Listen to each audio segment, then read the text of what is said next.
వారు సంక్షోభం నేపథ్యంలో కేంద్ర ప్రభుత్వం కీలక ప్రకటన చేస్తోంది. నిత్యావసర సేవల చట్టాన్ని కూడా తీసుకొచ్చింది. అయితే ఎల్పీజీ రిఫైనరీలకు కూడా ఇప్పటికే ఉత్పత్తి పెంచాలంటూ కీలకమైన ఆదేశాలు ఇచ్చింది. అయితే ఇప్పటికే మనం చూస్తున్నాం హైదరాబాద్, బెంగళూరు, చెన్నై ఇట్లాంటి ప్రాంతాలు, ముంబై ఇప్పటికే హోటలియర్స్ అందరూ కూడా ఆందోళన వ్యక్తం చేస్తున్నారు. రెస్టారెంట్ వాళ్ళు, అలానే ఈ హోటల్ రెస్టారెంట్ అసోసియేషన్స్ కూడా ఇప్పటికీ తీవ్ర ఆవేదన వ్యక్తం చేయడం, ధర్నాలు చేయడం, ప్రధాని మోదీకి కూడా లేఖ రాయడం కూడా జరిగింది. ఎందుకంటే కమర్షియల్ గ్యాస్ సరఫరా నిలిపివేయడం వల్ల హోటళ్లు, రెస్టారెంట్లు మూసుకునే పరిస్థితి వచ్చేసింది అంటూ కూడా తీవ్ర ఆవేదన వ్యక్తం చేస్తున్నారు. కమర్షియల్ గ్యాస్ సప్లై నిలిపేస్తే ఎలా పరిస్థితి అనేది ఆ భగవంతుడికే తెలియాలి. అంత ఘోరంగా ఉంటుందండి. రేపటి నుంచి మేము ఇవ్వలేమని వాళ్ళు కరాకటిగా చెప్తున్నారండి. అయితే ఈ హీట్ కాస్త విశాఖలో కూడా కనపడుతోంది. ఇప్పటికే కొన్ని రెస్టారెంట్లు మూసేసే పరిస్థితికి వచ్చేస్తున్నాం. కమర్షియల్ గ్యాస్ సప్లై నిలిపేస్తే ఎలా? ఇప్పటికే కేంద్ర ప్రభుత్వం అలానే మంత్రి కూడా ప్రకటన చేస్తున్నారు. 70 రోజులకు సరిపడినటువంటి నిల్వలు మన దగ్గర ఉన్నాయి కాబట్టి సరఫరాకి ఎలాంటి ఇబ్బంది ఉండదు అని ప్రకటించినప్పటికీ కూడా మళ్ళీ ఈ సంక్షోభం ఏంటి అనేదే పెద్ద ప్రశ్నగా మారుతోంది. సో మనతో పాటు విశాఖ హోటల్స్ మర్చెంట్స్ అసోసియేషన్ అధ్యక్షులు బాలకృష్ణ గారు ఉన్నారు. అసలు ఏం జరుగుతోంది? ఇప్పటికే విశాఖలో కొన్ని రెస్టారెంట్లు మూసేసినట్లుగా కూడా తెలుస్తోంది. సో అంత సివియర్ సిచ్యువేషన్ ఏర్పడిందా వైజాగ్లో? ఈ విషయం తెలుసుకుందాం.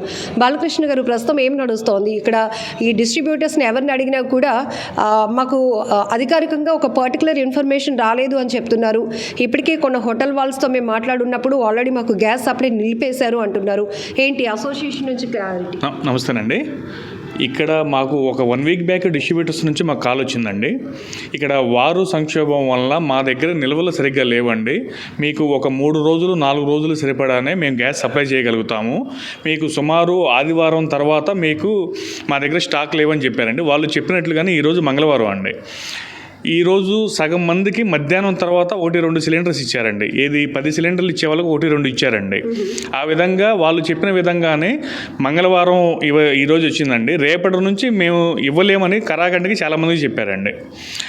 అదేంటండి, ఇక్కడ ఇప్పటికిప్పుడు మీరు చెప్తే మేము ఎక్కడికి వెళ్ళాలి, ఏం చేయాలి, వేరే సోర్స్ కూడా ఏం లేదు కదా అని అడిగితే మేమేం చేయగలుగుతామండి? వారు సంక్షోభం వల్ల ఇంతకుముందు మనకి వైజాగ్కి 3 షిప్స్ ప్రతిరోజు వచ్చేవండి. ఇప్పుడు 3 రోజులకు ఒక షిప్ వస్తుంది. దానివల్ల అక్కడ అవి డొమెస్టిక్ ఇస్తున్నారు, కమర్షియల్కి ఫిల్లింగ్కి ఛాన్స్ ఇవ్వట్లేదు. దానివల్ల మేము ఇవ్వలేకపోతున్నాము. అది కూడా మీ అందరూ ఇబ్బంది పడతారని ఈ వారం రోజులకి సరిపడా మేము స్టాక్ డంప్ చేసుకొని మీకు సప్లై చేస్తున్నామండి. మా దగ్గర ఉన్న నిల్వలు ఇంకా అయిపోయినాయి అండి. అందుకని రేపటి నుంచి మేము ఇవ్వలేమని వాళ్ళు కరాకటిగా చెప్తున్నారండి. ఇప్పుడు మీరు చెప్పినట్టు ఇదే కనుక కంటిన్యూ అయితే ఒక 2-3 రోజుల పాటు అసలు వైజాగ్లో ఈ హోటల్స్ పరిస్థితి ఎట్లా ఉండబోతుంది సార్? మేడం, ఈరోజు రేపటి నుంచి కనుక ఇదే కనుక కంటిన్యూ అయితేనండి, ఇది వైజాగ్లో హోటల్స్, ఇది హోటల్స్ అనేది మనకి వ్యాపార రంగం కింద చూడొద్దండి. ఇది సేవా రంగం అండి. ఈ సేవా రంగంలో మనకి ఎక్కడెక్కడి నుంచో వివిధ రకాల పనులతో వచ్చే వాళ్ళు ఉంటారండి. మనకి ఒరిస్సా, ఛత్తీస్గఢ్, భువనేశ్వర్, తర్వాత సుదీర్ఘ ప్రాంతాల నుంచి కూడా మనకి హాస్పిటల్కి చాలామంది వస్తూ ఉంటారండి. ఆ పేషెంట్స్ అవ్వచ్చు, మనకి స్టూడెంట్స్ అవ్వచ్చు, రకరకాలుగా వీళ్ళందరూ కూడా మధ్యాహ్నం అయ్యేసరికి భోజనం, నైట్ భోజనం, హోటల్స్ మూసేస్తే పరిస్థితి ఏందనేది ఆ భగవంతుడికే తెలియాలి. అంత ఘోరంగా ఉంటుందండి. సుమారు ఒక 1000 హోటల్స్ ఉన్నాయండి.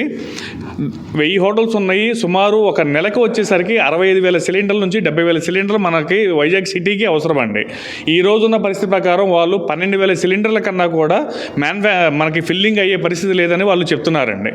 మేము అందుకనే నిన్న సోమవారం కదండి, ప్రతి కలెక్టరేట్కి కూడా ప్రతి జిల్లా నుంచి కూడా కలెక్టర్ గారిని కలిసి రిప్రజెంటేషన్ ఇచ్చామండి. ప్రతి జిల్లా నుంచి కూడా మాకు దయచేసి గ్యాస్ కొరత లేకుండా చూడవలసిందిగా కోరుతున్నామని రిప్రజెంటేషన్ ఇచ్చామండి. అదేవిధంగా సెంట్రల్ గవర్నమెంట్ వారికి కూడా మాకు south Indian hotel association, national hotel association, Andhra Pradesh hotel association ముగ్గురు కలిపి మనకి సెంట్రల్ గవర్నమెంట్కి కూడా రిప్రజెంటేషన్ ఇచ్చామండి. మీరు సెంట్రల్ గవర్నమెంట్ నుంచి మీరు జీవో రిలీజ్ చేశారు, ఏది మీరు డొమెస్టిక్ సిలిండర్లకే ఇవ్వండి, కమర్షియల్ సిలిండర్ ఫిల్లింగ్ ఆపేసేయండి అని రూమర్స్ అయితే సర్క్యులేట్ అవుతుందండి. దాని వలన ఈ గ్యాస్ అనేది బ్లాక్ మార్కెట్కి తలరెళ్ళిపోతుంది. ఆల్రెడీ గ్యాస్కి ఒక సిలిండర్కి వచ్చేసరికి వారం రోజుల వ్యవధిలోనే 400 నుంచి 500 పెరిగిందండి. ఇంకా భవిష్యత్తులో మనకి డిస్ట్రిబ్యూటర్లు చెప్పిన దాని ప్రకారం అఫీషియల్గా 3,000 నుంచి 3,500 రూపాయలు రేటు అవుతుందని వాళ్ళు చెప్తున్నారండి. నిజంగా కనుక ఆ 3,000-3,500 రూపాయలు కనుక రేటు అయితే మేము నిలబడే పరిస్థితి లేదండి. మా అంతటా మేము స్వచ్ఛందంగా హోటల్ క్లోజ్ చేసి బంద్ చేసే పరిస్థితి వస్తుందండి. ఇప్పుడు ఇది అన్ని గ్యాస్ కంపెనీల డిస్ట్రిబ్యూటర్స్ నుంచి మీకు ఒకే మాట వినపడుతోందా సార్? కొంతమంది సప్లై చేస్తున్నారని, కొంతమంది మాత్రమే ఇలాంటి డెసిషన్ తీసుకున్నారని కూడా లేదండి. మనకి వైజాగ్లో వచ్చేసరికి HP gas, Indian gas, Bharat gas, go gas, super gas ఇలా ఒక 5-6 కంపెనీలు ఉన్నాయండి.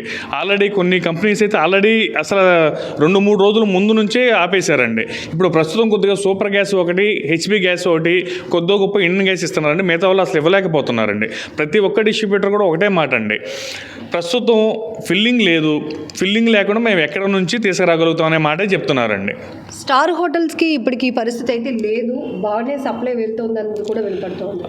కరెక్టేనండి మీరు చెప్పింది. ఇక్కడ ఎలా ఉందంటేనండి, మనకి ఆ వ్యాపారం చేసేవాళ్ళు ఎలా ఆలోచిస్తారు, ఫస్ట్ చిన్న స్థాయి నుంచి ఆపుకుంటూ వస్తారండి. ఆ తర్వాత మిడిల్, ఆ తర్వాత అబోవ్ మిడిల్, ఆ తర్వాత హయ్యర్, ఇలాగా ఫస్ట్ ఫుట్పాత్ వాళ్ళకి గ్యాస్ ఆల్రెడీ వారం రోజుల నుంచి ఇవ్వటం ఆపేశారండి. ఆ తర్వాత ఇప్పుడు మిడిల్ క్లాస్ బడ్జెట్ హోటల్స్కి అండి, రేపు కొద్దిగా అప్పర్ క్లాసు, తర్వాత స్టార్ హోటల్స్ అండి. ఎవరికైనా ఒకటే కదండి. ఆ ఎఫెక్ట్ ప్రస్తుతం మా బడ్జెట్ హోటల్స్కి తగిలింది, 2 రోజుల పైన స్టార్ హోటల్స్ తగులుతుందండి. సో ఇప్పటికే బుకింగ్స్ కూడా ఆగిపోతున్నాయి, మేము తీవ్రంగా నష్టపోతున్నాము అంటున్నారు హోటల్ మర్చెంట్స్. మరొక వైపు కేంద్రం మొన్ననే ప్రకటన చేసింది, 70 రోజులకు సరిపడా నిల్వలు మన దగ్గర ఉన్నాయి, ఎవరు గాబర పడొద్దు అన్న నేపథ్యంలోనే ఇప్పుడు బెంగళూరు నుంచి ఆల్రెడీ ఈ స్టార్ట్ అయింది విషయం, ఇక్కడ వైజాగ్ నుంచి సేమ్ ఇదే ప్రాబ్లం ఇక్కడ కూడా జరిగే పరిస్థితి కనిపిస్తుందండి. అంటే ఇది గ్యాస్ షార్టేజ్ అయితే ఖచ్చితంగా బంద్ చేయవలసిన పరిస్థితి ఏర్పడుతుంది. అంటే ప్రస్తుతానికి గృహ అవసరాలకి ఫస్ట్ ప్రయారిటీ ఇవ్వండి, కమర్షియల్కి సెకండ్ ప్రయారిటీ. ఈ కమర్షియల్ సెకండ్ ప్రయారిటీలో కూడా ఇమీడియట్గా మీకు ఎఫెక్ట్ చూపించడం వల్ల ఎట్లాంటి ఇబ్బంది పడుతున్నారు అంటే మేడం, ఇక్కడ జరిగేది ఏంటంటేనండి, ఇప్పుడు ఒక కూరగాయో లేకపోతే ఒక ఆయిలో ఇంకోటి ఏదైనా ఎఫెక్ట్ అయిందనుకోండి, మనం కొన్ని ఐటమ్స్ తగ్గించుకొని మిగతా చేస్తామండి. అసలు గ్యాసే మనకి సప్లై లేనప్పుడు అసలు మేము షట్టర్ ఎలా తీయగలుగుతాము, అసలు ఐటమ్ ఎలా స్టార్ట్ చేయగలుగుతాము, మనం ఫుడ్ ఎలా సర్వ్ చేయగలుగుతామండి. ఇది మీరు ఒకటేనండి, మీ తరపు నుంచి మేము ఆంధ్రప్రదేశ్ ప్రభుత్వానికైనా కానీ సెంట్రల్ గవర్నమెంట్కైనా మేము విజ్ఞప్తి చేసేది ఒకటేనండి, మాది సేవా రంగం అండి, మేము సేవ చేస్తున్నాము, దీన్ని వ్యాపార రంగంగా మీరు ట్రీట్ చేయొద్దండి దయచేసి. రకరకాలుగా సమస్యలతో రకరకాల పనుల మీద వస్తూ ఉంటారు. మనకి సమయానికి గనక హోటల్స్లో గ్యాస్ లేకపోతే అది చాలా తీవ్ర అయోమయంగా జరిగే పరిస్థితి కనబడుతుందండి. ప్రభుత్వం ఒక స్పష్టమైన క్లారిటీ ఇస్తే కనుక దీనికి మేము కూడా కోఆపరేట్ చేయడానికి ఏ విధమైన విధి విధానాలతో ముందుకు వెళ్తే ఈ సంక్షోభాన్ని అందరం కలిసి ఐక్యతగా ఎదుర్కోగలుగుతామని ఒక క్లారిటీని గవర్నమెంటే ఇవ్వాలి. ఇప్పటికీ మిస్లీడ్ అవుతోంది, రకరకాల వార్తలు వస్తున్నాయి, రకరకాల ఇన్ఫర్మేషన్ అనేది మిస్లీడ్ అవుతూ ఉండడం వల్ల కూడా తీవ్రమైన ఆవేదన కలుగుతోంది. సో ఇప్పటికే విశాఖ పర్యాటక ప్రాంతంగా ప్రసిద్ధిగాంచింది కాబట్టి ఎనీ టైం ఫుడ్ దొరుకుతుంది అనేటటువంటి ఒక నమ్మకంతో ఇటు టూరిస్టులు కానీ సామాన్య ప్రజానికం కానీ ఎప్పటికప్పుడు వస్తూ ఉంటారు. మరి అత్యవసరంగా అసలు కావాల్సినటువంటి ముడి చమురైన గ్యాస్నే హోటల్స్కు నిలిపేస్తే ఇక మూసుకోవాల్సిన పరిస్థితులు వస్తాయి. ఇప్పటికే విశాఖలో 1000 వరకు హోటల్స్ ఉన్నాయి. మేమందరం కలిపి ఈరోజు అసోసియేషన్ ఒక డెసిషన్ తీసుకొని దాన్ని గవర్నమెంట్కి కన్వే చేయడానికి సిద్ధంగా ఉన్నాము అని చెప్తున్నారు విశాఖ హోటల్ మర్చెంట్స్ అసోసియేషన్.